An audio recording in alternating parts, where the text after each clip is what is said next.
का भी आगाज भर हुआ है, लेकिन उसका असर पाकिस्तान में दिखने लगा है। सिंधु जल संधि पर रोक को अभी एक हफ्ता भी नहीं बीता हुआ कि पाकिस्तान में शुरू हो गया है जल युद्ध।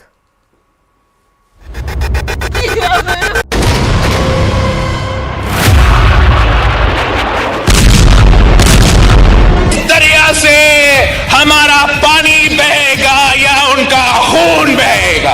अगर हमारा पानी बंद करेंगे तो फिर जंग के लिए तैयार हो जाए। मिट्टी में मिलाने का समय आ गया है। And if blood is going to flow, I'm sorry to say, it will flow possibly more on their side than on ours. 2025 के बाद इस पृथ्वी पर से पाकिस्तान नामक देश खत्म है। पहलगाम में आतंकी हमले के बाद से ही पाकिस्तान डरा हुआ है और उस डर को छिपाने के लिए कभी उसके मंत्री हमले में खुद का हाथ होने से इनकार करते हैं तो कभी परमाणु हमले जैसी कीदड़ भभकी देते हैं। लेकिन पाकिस्तान की यह बौखलाहट यूं ही नहीं है। उसके नेता यूं ही कीदड़ भभकी नहीं दे रहे हैं। वो जानते हैं कि भारत बदला जरूर लेगा और अगर ऐसा हुआ तो पाकिस्तान की बर्बादी तय है और इसका असर भी दिखने लगा है। हमले के बाद से ही भारत सरकार ने पाकिस्तान के खिलाफ एक्शन शुरू कर दिया है, जिसमें सिंधु जल समझौता रोकने जैसा अहम फैसला भी शामिल है। मोदी सरकार के इस फैसले को अभी एक हफ्ता भी नहीं हुआ है, लेकिन इसका असर पाकिस्तान में दिखने लगा है। ये तस्वीरें पाकिस्तान के सिंध प्रांत की हैं, जहां पानी के लिए गृह युद्ध जैसे हालात पैदा हो गए हैं। लोगों में गुस्सा इतना कि पाकिस्तान की फौज और पुलिस ने भी घुटने टेक दिए हैं।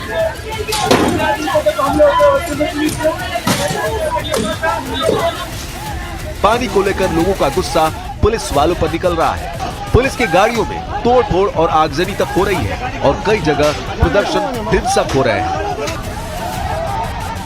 अब आपको बताते हैं कि आखिर सिंध में ये प्रदर्शन हो क्यों रहा है। दरअसल सिंध के लोग पाकिस्तान के पंजाब प्रांत के उस प्रस्ताव का विरोध कर रहे हैं, जिसमें पंजाब प्रांत सिंधु नदी पर 6 नहरें बनाकर पंजाब तक पानी पहुंचाना चाहता है, ताकि पंजाब में किसानों को पानी मिल सके।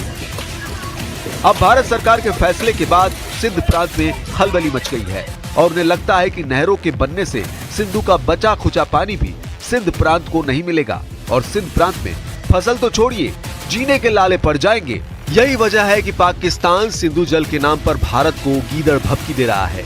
कोई नदी में खून बहाने की बात करता है तो कोई परमाणु की ताकत दिखा रहा है। सखर में इसी सिंधु दरिया के साथ खड़े होके भारत को कहना चाहूंगा कि सिंधु हमारा है और सिंधु हमारा रहेगा। या इस दरिया से हमारा पानी बहेगा या उनका खून बहेगा। अगर हमारा पानी बंद करेंगे तो फिर जंग के लिए तैयार हो जाए। ये जो गोरी, शहीन, गजनवी, ये चौकों में सजाने के लिए नहीं हमने रखे हुए, ये हमने हिंदुस्तान के लिए रखे हैं बाबा। ये जो 130 एटॉमिक हमारे पास वेपन है, वो हमने सिर्फ मॉडल बनाने के लिए नहीं रखे हुए। लेकिन भारत इन धमकियों को लेकर आक्रामक नहीं है, क्योंकि उसे पता है कि कम से कम चोट लगने पर बिलबिलाने का हक तो पाकिस्तान को है ही, और उसके नेता कर भी यही रहे हैं। उन्हें पता है कि हालात उनके लिए और कठिन होने वाले हैं, क्योंकि पहलगाम में आतंकियों के कायराना हमले के खिलाफ पूरा भारत एकजुट है और पाकिस्तान को सबका स्पष्ट संदेश है। You want to leave your life in peace, we will not bother you, we will leave you in peace. We have no designs on Pakistan. We don't want to do anything to the Pakistanis ourselves, but if you do something to us, then be prepared for a response. I think that message is very clear. They can say what they like, and if blood is going to flow, I'm sorry to say, it will flow possibly more on their side than on ours. मैं बहुत दावे के साथ कर रहा हूं और ये जितने पत्रकार हैं उन लोगों के लिए कि 2025 के बाद इस पृथ्वी पर से पाकिस्तान नामक देश खत्म है। छोड़िए ना, बचपने की बातें नहीं करना। उनके नाना से क्या हुआ था उनको नहीं मालूम, उनकी वालदा से क्या हुआ था उनको नहीं मालूम। उनकी वालदा को दहशतगर्द मार दिया तो कम से कम उन्हें तो ये बात नहीं करना। आप किससे बात कर रहे हैं आप, क्या बोल रहे हैं, आपको अंदाजा भी है। जब तक अमेरिका आपको यहाँ से वहां से कुछ नहीं था तो आप मुल्क नहीं चाह सकते, आप हमारे को आंखें दिखा रहे हैं आप। तो अब भी भारत के शुरुआती एक्शन का शुरुआती रुझान भराया है। सोचिए आने वाले कुछ दिनों और महीनों में क्या होने वाला है।